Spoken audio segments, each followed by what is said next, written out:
예, 여러분 반갑습니다. 오늘 보실 이미지입니다. 감각실종. 인간은 혀에서 느끼는 맛에서 후각, 시각, 청각, 촉각, 온도 등 이 진화된 감각보다 실종된 감각이 더 많아지고 있습니다. 이에 대해서 빠르게 한번 살펴보겠습니다. 아주 맛있는 통닭이네요. 자, 내가 만든 질병은 내가 고친다. 이번 140번째 이야기는 인간의 퇴화편입니다. 인간의 감각이 자꾸자꾸 실종되고 있습니다. 이 코에서 느끼는 자력과 심지어 체온까지 낮아지고 있는데 그에 대해서 살펴보겠습니다.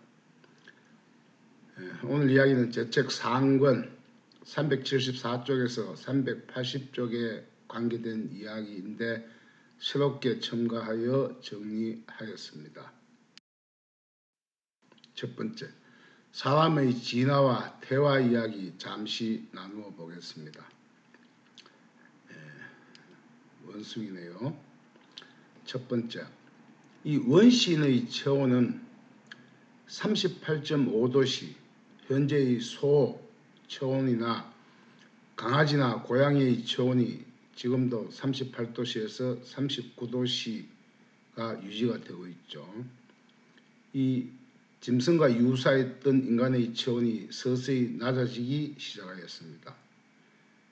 1800년도부터 이 사람의 체온을 측정한 이래 이때가 36.6도씨의 온도입니다. 그런데 이 체온이 점점 낮아지고 있습니다. 불과 200년 사이에 남성은 0.59도, 여성은 0.32도 낮아졌다고 합니다. 이 낮아진 이유는 여러 가지 학설이 있는데 크게 보면 체내에서 면역 기능, 체내에서 많이 항체와 싸울수록 체온이 높아지죠. 그래서 체온이 낮아졌다는 이야기는 그만큼 체내 면역력이 낮아진 것도 원인이 될 수 있고 그 다음에 그 면역성과 싸우는 양이 작아진 경우도 있을 수가 있겠습니다. 두 번째, 사람의 미각은 혀에서 느끼는 맛에서 후각, 시각, 청각, 촉각, 온도 감각 등으로 모든 감각이 합심해서 만들어진 최고의 진화의 결과물이 바로 이 미각입니다. 세 번째, 이 인간을 포함한 포유류가 지구상에 초기 등장했을 때는 이 무서운 공룡을 피하여 밤에만 다녔기 때문에 밤은 아주 밝지만은 낮의 시력은 현저하게 떨어져 있었습니다.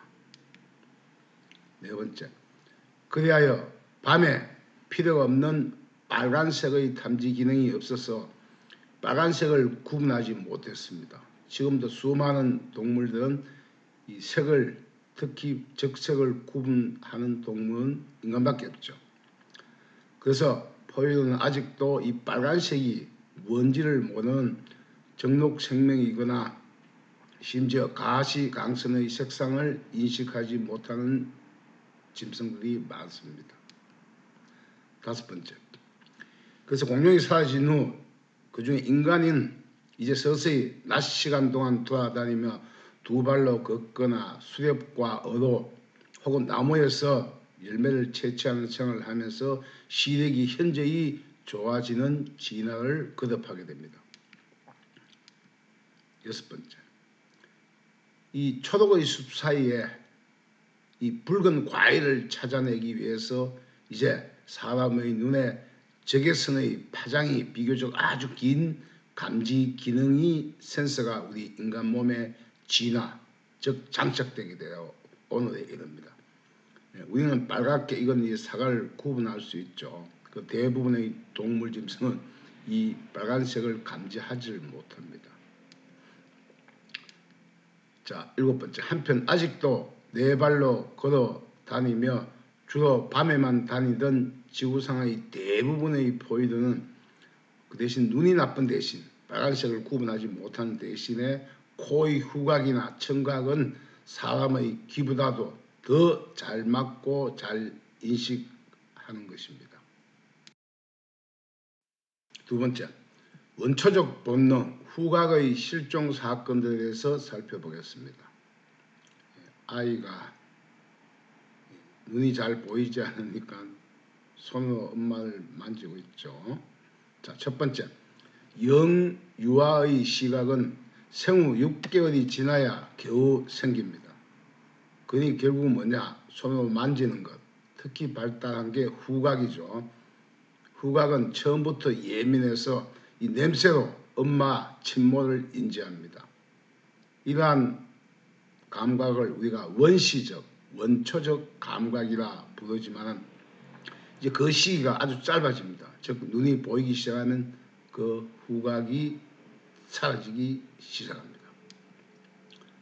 두 번째, 원시인들은 코 안에 지구의 자기력을 감지하는 센서를 이용해서 방해를 인지하고 이동하고 회귀하고 그런 생활을 하였는데 지금 현재 우리는 인간은 이 자장 기능, 자력을 느끼는 코의 기능이 퇴화되고 현재 없습니다.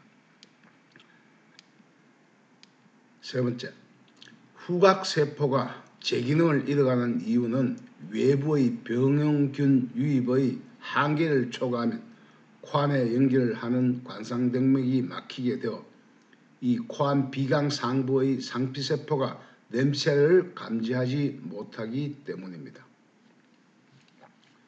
여기 후각세포에서 상피세포에서 냄새를 감지하지 못하게 되겠죠. 자, 네 번째, 음식의 맛은 시각과 냄새와 입맛이 융합되어 맛을 감지하게 되는데 코가 막혀 있기 때문에 음식의 냄새와 맛을 감지할 수 없게 되고 입안의 음식 맛까지 느끼지 못하게 되는 것입니다. 다섯 번째, 이는 입 안에서 맛을 느낄 때도 코 안의 상피세포가 맡은 향과 혀의 맛이 결합되지 않아서 향기나 맛의 강도를 느낄 수가 없게 되는 것입니다. 여섯 번째, 이 미각 상실은 약의 오남력으로 인간들이 면역력이 점점 낮아져서 변형계 뇌로 전달하는 해마나 편도체 등의 원시 피질을 포함하는 뇌 구조의 집단 시스템으로 시상하부 중격, 중막 부위와 이 상호 교류하며 맛을 감지하는데 갈수록 이 자율신경과 후각신경들이 약으로 염증으로 실종시켰기 때문입니다. 세 번째, 미각 상실은 복합적인 질병의 신호탄입니다. 첫 번째, 흔히 우리가 고혈압, 당뇨병 등의 질병은 뇌의 압력을 높이기 때문에 변형계, 뇌 바깥쪽 변두리의 뇌의 상호작용을 하는 이 시스템에 문제를 만들게 됩니다. 두 번째, 향수를 맡으면 머리가 어지럽기도 하는 등 코 안의 비강의 관상동맥이 막힌 것이 주 원인이지만 한편으로는 혀 및, 귀 및, 턱 및 샘과 연결된 침샘, 즉 설화신경의 이상이 생겨도 또 미각상실의 원인이 됩니다. 세 번째, 또 갑상선, 갑상연골, 구개편도, 후두개 등 목의 혈류가 느린 복합적인 문제에 대해서도 이 미각상실이 생겨납니다. 네 번째, 또 전자기기나 휴대폰의 부동적인 시각 사용으로, 즉 그 좁은 공간에 주시돼서 밖을 보지 못하죠. 부동적인 시각 사용으로 코로 연결된 눈물샘이나 귀의 이관, 또 시청각의 퇴화를 만들기도 합니다. 왜 기계음을 계속 들으니까 이 자연의 소리도 듣기 힘들고 귀에 이상이 생긴다는 이야기입니다. 다섯 번째, 코가 막히면 입 안이 건조해지는데 구강 내 건조함은 미각 세포들이 민감도를 잃어가게 되어 맛을 느끼지 못하게 되므로 평소 물을 입 안에 자주 적셔주고 혹은 아침 저녁 코에 물을 넣는 코청소를 자주 하는 것도 미각을 찾는 하나의 방법입니다. 6번째, 그러므로 비염 환자나 코가 막힌 상태에서는 매운 음식보다는 무조건 순한 음식을 드시는 것이 좋습니다. 7번째, 갈수록 천연의 맛을 느끼지 못하며 더 자극적인 맛을 찾는 이유는 내가 내 미각을 식종시켰기 때문입니다. 그래서 어릴 때, 젊을 때 느꼈던 그 짜릿한 맛을 느끼게 되고 점점 더 맵고 짜고 자극적인 음식을 찾게 됩니다. 이러한 현상은 노인이 되면 미각이 실종되어서 무조건 짜고 맵고 이런 감각이 없기 때문에 짜고 매운 것만 찾는 노인과 같은 감각이 되어버린 겁니다. 4번째, 미각 실종은 혈류의 문제도 한 몫을 차지합니다. 혀가 또 잘못되어도 그렇다는 이야기죠. 자, 첫 번째, 입맛이 없는 이유는 맛을 느끼는 혈류 문제가 생긴 것으로 신진대사 여기저기 문제가 생겼기 때문입니다. 2번째, 이 미각, 맛을 담당하는 혀 표면에는 단맛, 신맛, 짠맛, 선맛, 그리고 아주 강한 압통을 느끼는 매운맛까지 감지하는 이 센서 이상이나 미각신경을 통해 뇌의 림빅 시스템의 중추로 전달되는 시스템 자체가 고장이 난 거예요. 3번째, 이러한 것은 스트레스나 혹은 질병과 약물, 또 감정의 변화, 과도한 전자기기 사용으로 손상된 인체를 복구하느라고, 나머지 인체를 복구하려니까 덜 중요한 미각의 감각을 먼저 상쇄시키고 나머지 더 큰 질병을 고치느라고 미각을 상실케 하는 것입니다. 4번째, 코와 입안, 목의 갑상연골의 혈류 흐름이 느려져 입맛이 사라지면 보통 사람들은 맛을 찾으려고 발악을 하는데 주의해야 됩니다. 5번째, 그래서 맛의 감정사가 사라지면 더 짜고 더 맵고 더 강한 양념을 원하게 되는데 이럴수록 실종된 감각은 더 찾아내기가 힘겨워지게 됩니다. 6번째, 입맛을 찾는 방법은 코와 입, 목의 혈류를 개선하는 일입니다. 코와 안, 비강 위의 상피세포와 혀밑샘, 긴밑샘, 턱밑샘, 침샘을 살려내고 후두덮개와 갑상연골의 혈류를 뚫어 주어야만 미각을 찾을 수가 있습니다. 7번째, 따라서 혈류 손따기로 코와 입의 기관, 갑상선, 목의 혈류를 돌리기 위한 손따기를 하고 난 후 서너 시간 지나면 이제 서서히 입맛이 돌아오고 그 다음에 향을 느낄 수가 있게 됩니다. 5번째, 침과 분쇄 공장의 이상 신호가 또 나타납니다. 입 안이죠. 첫 번째, 음식을 분쇄하는 제1공장이 바로 씹는 치아, 입 안의 기능인데 이게 저하가 됩니다. 특히 목구멍이 아주 좁죠. 기관구멍은 크고 목구멍은 좁아요. 이 좁은 목구멍은 원래 좁쌀 크기 정도가 되어야 식도로 넘어가게 되어 있는데 국의 편도와 목젖의 기능이 저하, 즉 장애가 생기면 그냥 큰 게 막 넘어갑니다. 내가 음식이 삼켜진다 그러면 이미 목의 혈류가 막힌 거예요. 2번째, 따라서 장애 지수가 높을수록 장애인 학교 안 가보세요. 음식 짜장면 하나 시켜놓으면 20초도 안 걸려요. 갖다 퍼였습니다. 왜? 다 고장이 났으니까 그냥 들어가는 거죠. 그럼 옆에서 지켜보면서 야, 잘 먹는다는데 잘 빨리 먹을수록 장애인이다 라고 생각하면 됩니다. 그래서 장애 지수가 높을수록 음식을 빨리 삼키게 되어 식감을 느낄 사이, 음식의 맛을 전혀 못 느끼니까 식감도 느낄 사이 없이 맛의 즐거움이 완전 사라지는 상태가 되니까 저절로 퍼넣어서 갖다 넣어서 과식을 일삼게 됩니다. 세 번째, 체내 활성산소를 가져올 수 없게 만듭니다. 우리 체내에 있는 산소가 쓰이지 못하면 그게 활성산소가 되어 암을 만들죠. 이 활성산소는 암을 일으키는 것으로 침을 많이 만들지 않으면 암세포, 활성산소를 버릴 방법이 침을 만들면 침 속에 활성산소를 가져와요. 그래서 빨리 먹는 사람은 이미 암세포가 몸이 안에 증가한다고 생각하면 됩니다. 네 번째, 침은 소독작용에서 중금속을 해독하고 음식물에 섞여 들어온 독성물질, 바이러스, 세균 등을 무기력하게 만들고 아플라톡신이나 벤조피렌 같은 발암물질을 비활성화시키는 역할입니다. 오래 씹을수록 발암물질이 중화된다는 겁니다.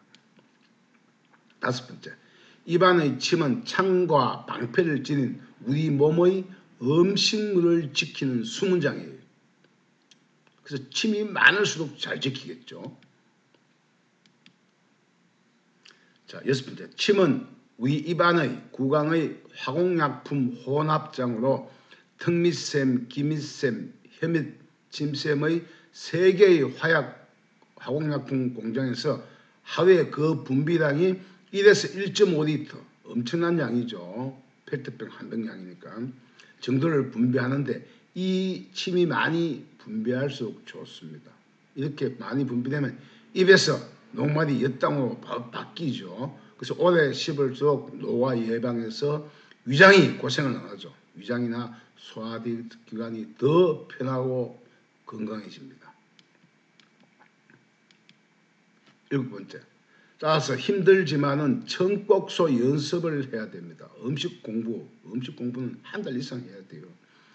천천히 꼭꼭 씹어서 지금 보이는 이미지처럼 자기 위장의 용량이 자기 주먹 2개 크기예요. 그러니까 주먹 2개, 그러니까 한 3분의 2 정도만 먹어야 잘 움직이겠죠. 보세요. 밥, 국, 김 하나, 반찬 하나. 간단하죠. 요 정도 양 먹으면 한 400ml 정도 됩니다. 근데 우리 평상시에 밥 먹는 거 보세요. 800, 1000까지 막 갖다 넣죠. 그래서 천천히 꼭꼭 씹어서 소식할수록 100세 장수로 이어집니다. 왜? 사람은 한번 태어나서 50톤을 먹고 나면 누구든지 죽습니다. 그래서 일본 서머 선수들 보세요. 평균 수명이 38세입니다. 35세만 되면 거의 한 100톤 가까이 먹어치우니까 이미 한계 수명이 끝났죠. 그러니까 38세 평균 수명에 다 죽어요. 여섯 번째, 자, 휴대폰 사용이 부르는 오감, 시각, 청각, 뇌의 퇴화 현상을 살펴보겠습니다. 우리 눈이죠. 이 눈은 자주 먼 곳을 바라볼수록 시력이 좋아지고 안구가 건강해집니다. 자, 이 폰 보기는 폰 보는 거 끝난 게 아닌데 이 미각까지 상실시켜요. 왜? 시각을 통해서 우리가 맛을 감지하죠. 그래서 미각은 시청각과 오감의 융합적인 연동작용으로 감지가 되는데 폰의 좁은 주시의 폰의 좁은 주시의 공간과 그 다음에 거기서 나오는 기계음, 시각과 청각 활동으로 시야가 점점 좁아집니다. 옆을, 밖을 볼 수가 없어요. 시야가 좁아지고 그래서 나머지 기능들이 서서히 퇴화하기 때문입니다. 두 번째, 특히 폰의 고폭의 기계음에 익숙해지면 이 자연의 미묘한 소리를 인식할 수가 없습니다. 자연 속에 수십 가지의 다양한 음색을 놓쳐 청각은 퇴화되고 심하면 자연의 소리, 사람의 소리까지 들리지 않게 됩니다. 폰 보고 있을 때 옆에서 아이 이름을 부르면 아이가 듣지를 못해요. 이미 청각 실종 상태로 접어든 거죠. 세 번째, 자연의 오묘한 소리를 감지하도록 진화된 청각이 특정 주파수의 음에 익숙해지면 기의 평형기간 이상으로 이석기관의 이석돌이 세방고리관에 들어가서 이석증이 생기거나 기병이 생기거나 기에 또 중이염 같은 것도 생겨날 수가 있습니다. 네 번째, 휴대폰 없이는 아무 생각도 나지 않는 요즘 디지털 치매 현상 환자가 아주 많죠. 그래서 과거에는 전화번호 다 외우던 것 지금 전화번호 외울 수가 없죠. 예. 폰으로 인한 이 뇌 기능의 퇴화 현상의 한 부분입니다. 이런 경우는 딴 거 없습니다. 폰을 벗어나면 돼요. 집을 벗어나면 돼요. 뭐 독서를 하거나 운동을 하거나 혹은 멍 때립니다. 혹은 뇌의 쉼, 아무것도 하지 않고 아무 생각도 없는 이 쉼이 있게 되면은 우리의 우뇌가 이제 사용이 되기 시작하죠. 자네는 쉬고 이렇게 하면은 예방이 됩니다. 다섯 번째, 한편 더 나아가서 AI 진공시대, 즉 인공지능에게 모든 문제를 해결하는 경우는 더 심각해진 뇌의 우뇌의 창의적인 확산된 사고를 망치게 하는 원인이 되게 됩니다. 즉 창조성, 새로운 것을 전혀 할 수 없다는 얘기예요. 흐르지 않으면 무엇이든 태아에 섞습니다. 우리가 일상을 의식 있게 관찰하고 살피고 하면은 좌뇌밖에 쓰지 않아요. 우뇌 반은 이미 퇴화가 됩니다. 그래서 이런 그림 같은 경우도 멍하게 한번 뜯어보세요. 멍하게 뜯어보면 콧뚜레를 하고 있는 소의 모습들이 있는데 뭔가 형상이 달라요. 뭔가 움직이고 결이 움직이고 뭐 새로운 것 한번 관찰해 보면 이 우뇌 사용이 활발해져서 창조적 사고의 인간이 될 수 있습니다. 여섯 번째, 폰이나 전자기기 또 전기에서는 또 이 파장 있죠. 등에서 나오는 전파 파장들이 체내의 경혈과 기혈을 교란시킵니다. 그래서 신경 조직이나 뇌를 서서히 퇴화시켜 무용지물로 만들어가고 있는 실정입니다. 일곱 번째, 또 더 심각한 게 바로 이 환경 호르몬이죠. 또 야의 오남용으로 퇴화되는 촉감과 이제는 자식까지 출산할 수 없는 생식기능 이상까지 오게 됩니다. 자, 첫 번째, 이 자극에 반사하는 촉각의 둔화 현상이 늘고 있습니다. 약의 오남용으로 체내 피부의 림프 염증의 지수가 높아지기 때문에 피부 감각이 상실하고 있어요. 또 면역 기능이 점점 떨어짐에 따라서 촉감이 둔화되고 둔탁해지고 있습니다. 한편 또 뭐 여기저기 콜라겐을 삽입해서 피부 자체를 조직을 망가뜨려 버리죠. 그래서 점점점 촉감까지도 퇴화시키고 있습니다. 두 번째, 환경 호르몬은 우리 인체의 항상성을 유지하고 조절하는 내 몸 내 호르몬 생산, 분비, 이동, 대사, 결합작용과 배설을 간섭하는 외인성 물질, 바깥에서 오는 물질이에요. 이는 외부의 반응에 매우 민감한 오감인 시각, 청각, 미각, 후각, 촉각, 생식기능, 민감성을 저하시키는 요인으로 작용하여 인간의 감각 기능을 점점 퇴화시키고 있습니다. 세 번째, 또 환경 호르몬이나 항생제, 진통제, 백신 등 약의 오남용은 인간의 자율신경계와 뇌 분비계를 교란해서 생식 기능을 퇴화시켜서 아이까지 창조할 수 없는 인간으로 퇴화시키고 있습니다. 네 번째, 한편 요즘 방사능, 전자기기 혹은 자기력 등이 먹이사슬을 오염시켜 상치 시금치부터 해서 모든 먹이사슬을 오염시켜 그것을 먹은 인간의 뇌 분비계를 교란하는 물질로 대두되어 인간의 항상성 유지에 장애 요소가 되고 있습니다. 다섯 번째, 이들은 아무리 깨끗하고 씻고 소독한다고 해서 문제가 해결되는 것이 아니기 때문에 더 큰 문제의 심각성이 있습니다. 따라서 이들을 체내에서 빼내는 방법은 림프 액석의 노폐물을 몸 밖으로 빼내는 방법이 최선의 선택입니다. 그 최선의 선택을 하시라고 제가 바로 이 대체의학 혈류손따기 학문을 이렇게 홍보하고 알리고 소개하는 것입니다. 예, 오늘 이야기는 여기까지네요. 자, 내가 만든 질병은 내가 고친다. 다음 141번째 이야기는 멍때리기 편. 쉼과 멍한 시간, 즉 최고의 건강 찾기는 멍한 시간, 멍하게 바라보기입니다. 요즘 말로 이야기하는 멍때리기 시간입니다. 자, 정보가 여기까지 도움되셨다면 구독, 좋아요, 알림 설정을 부탁을 드립니다. 예, 긴 이야기 경청해 주셔서 감사합니다. 늘 건강한 시간 되세요.